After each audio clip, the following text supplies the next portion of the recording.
Now, as far as Benjamin Netanyahu speaking today at the UN General Assembly, as probably most of you have heard, but maybe some of you haven't, Benjamin Netanyahu went and spoke there today, as several world leaders have been giving speeches over the course of this week.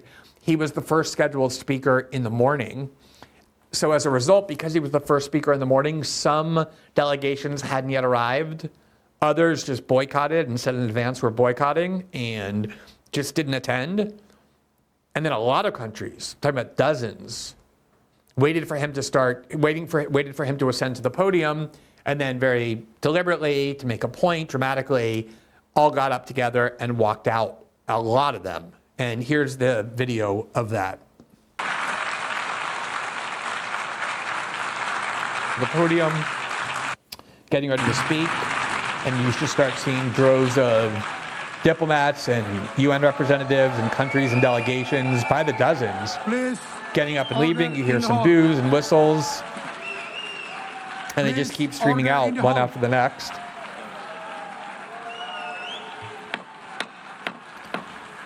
And you see the presiding officer of the General Assembly trying to get order, but order in the hall.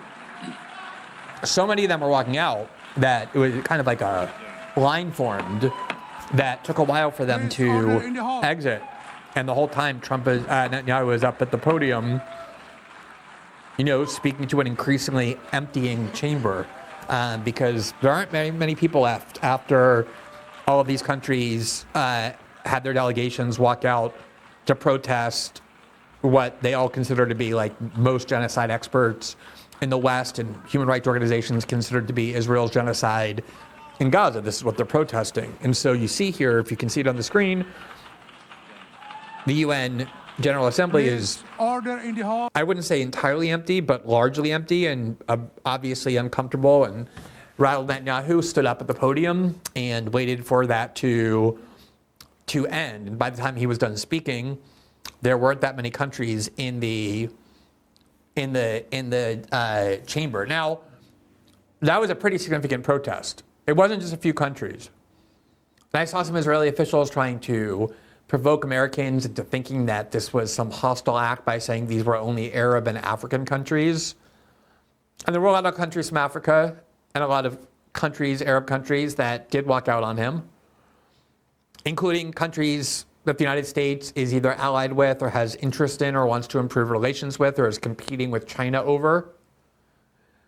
But there were also significant countries outside of the Arab world and Africa, including many Latin American countries, including the largest Latin American country, which is Brazil, many other countries in Latin America as well.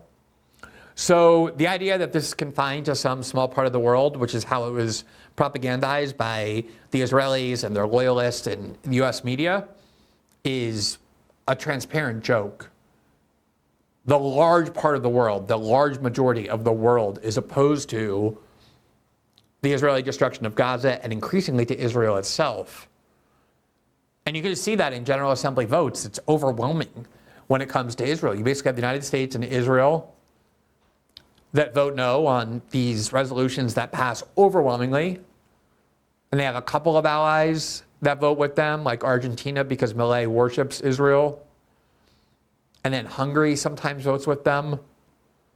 And then that's pretty much it. You have all those tiny little islands, like the Marshall Islands, that were all part of the coalition of the willing in 2002 and 3 that George Bush and Dick Cheney bullied or bribed into joining the coalition, and they just vote with the U.S. and in return get whatever benefits they get, like the Marshall Islands and Palau and those kind of Pacific islands. But it's basically like 10, 11 votes at this point it's reduced to, led by Israel and the United States, which are rogue nations compared to the rest of the world opposed to this. Speaking of attempts to propagandize what happened here in the most brazen and transparent way imaginable, I'm going to show you what the news network that I'm about to appear on in about 35 minutes, tried to do today. So one of the things it was a very defiant speech by Benjamin Netanyahu, very typical, basically saying, we don't care, screw you. We're not going to allow you to force us to live with terrorism, whatever. But he was speaking to a largely empty chamber. And yet, there was a passage in his speech that Netanyahu loves to talk about, where he loves to make jokes about pagers, the pagers that were sent into Lebanon that exploded. We were told it killed only Hezbollah terrorists. In fact, it killed huge numbers of innocent people, maimed a lot of children.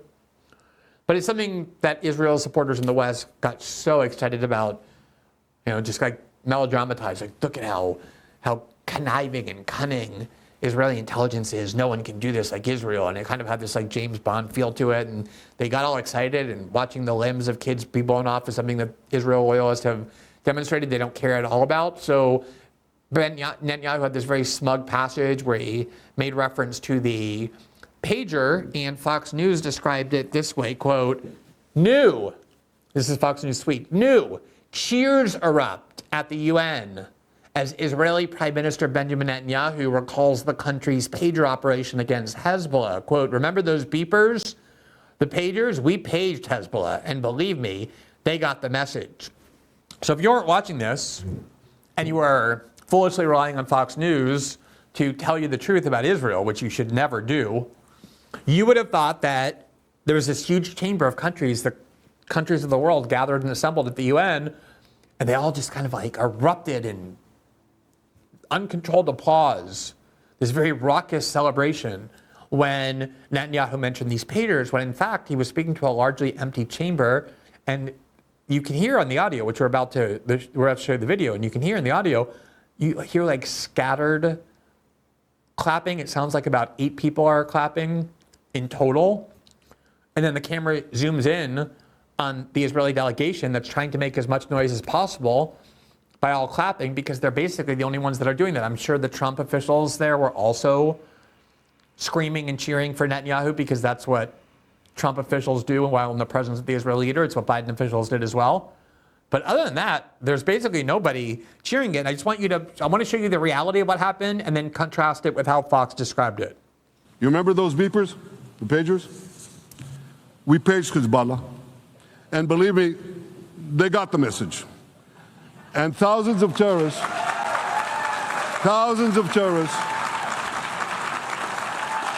dropped. So there you see about 1, 2, 3, 4, 5, 6 men from the Israeli delegation who are trying to clap as loudly as possible. And then you hear like a couple of people doing that woo sound, like when you try and make it seem like the audience is dizzy and disoriented with glee over what the speaker is saying. And that's pretty much it. It's like very scattered.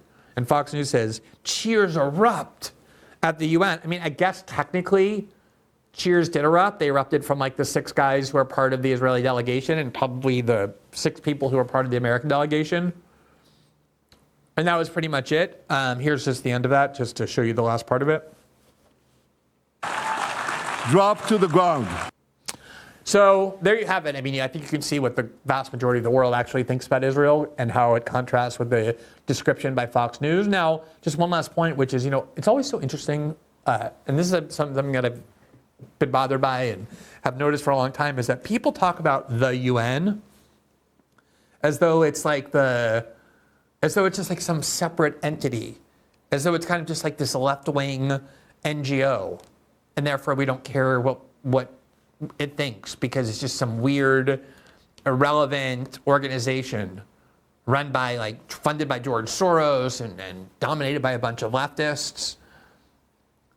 In reality, the UN is nothing other than a gathering, an assembly of all the countries on Earth and the governments that rule them, that govern them. That's what the UN is. It's a gathering. That's what the General Assembly in particular is. It's all the countries in the world. They get together. They send their representatives. Those representatives are chosen by the leaders of the country. In the case of democracies, the elected leaders. In the case of non-democracies, whatever kind of government they have. And so it's not some exotic alternative universe of institutional power. It's just the countries of the world and their governments. That's what it represents, world opinion, or the opinion of all the countries and their governments in the world. And as governments change, the UN changes as well.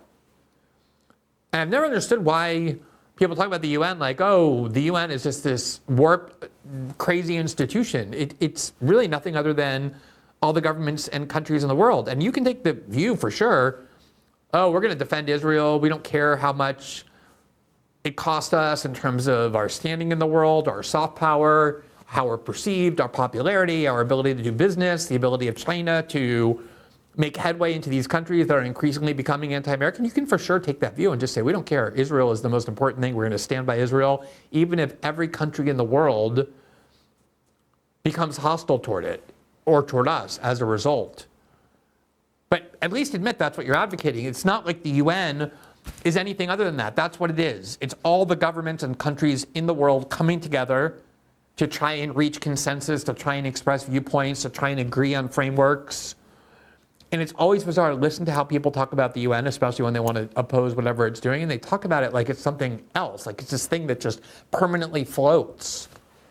And it's made up of like bureaucrats and people who are just leftists or have otherwise some weird ideology. And that's not what it is. And even if it's not at the UN, the reality is that much of the world has turned against Israel, and therefore the United States, for standing by Israel, for financing Israel, for arming Israel.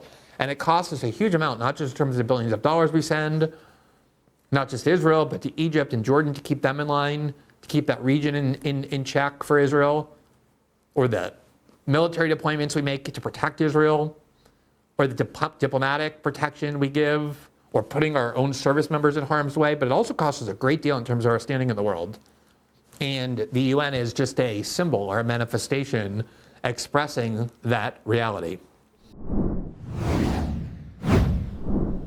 Do you know what has made the biggest difference in my sleep lately? And I'm not asking that rhetorically. I want to know, do you know what has made the biggest difference in my sleep lately? Tell me, do you know? If you know what has made the biggest difference in my sleep lately, please say so in the chat or in some other way. But I do want to say that putting my producers on Do Not Disturb has actually been great for my sleep. I just have them all Do Not Disturb all my colleagues at work. When I go home, I just don't hear from them. That has helped my sleep. But what has really helped my sleep is my new Brooklyn bedding mattress. Honestly, I didn't even realize how terrible my old mattress was. I thought I liked my mattress, and I just love to sleep in it. I haven't bought a new one for years. I didn't think I needed to until I just sank into this new one. It's like my bed finally understands me, understands my body. It's like a whole new experience. And I went there with their Aurora cooling model. There's different models. That's the one I chose, the Aurora cooling model. And I'm not kidding. I've never slept better. I sleep cooler. I wake up without any kind of stiffness in my back. I frequently find that my dogs are actually trying to come to sleep on the bed, and they actually like it, and so I let them. They seem to even like the bed better. And the best part is that Brooklyn Bedding makes all of their products in the United States by hand, so there's no middleman, no gimmicks, just real quality. If you've been putting off upgrading your sleep, do yourself a favor, go to brooklynbedding.com and use my promo code Glenn at checkout to get 30% off site-wide. That's brooklynbedding.com, promo code Glenn. Enter our show name after checkout so they know we sent you. Trust me, your mornings will thank you, and your body will as well. Thanks for watching this clip from System Update, our live show that airs every Monday through Friday at 7 p.m. Eastern, exclusively on Rumble. You can catch the full nightly shows live or view the backlog of episodes for free on our Rumble page. You can also find full episodes the morning after they air across all major podcasting platforms, including Spotify and Apple. All the information you need is linked below. We hope to see you there.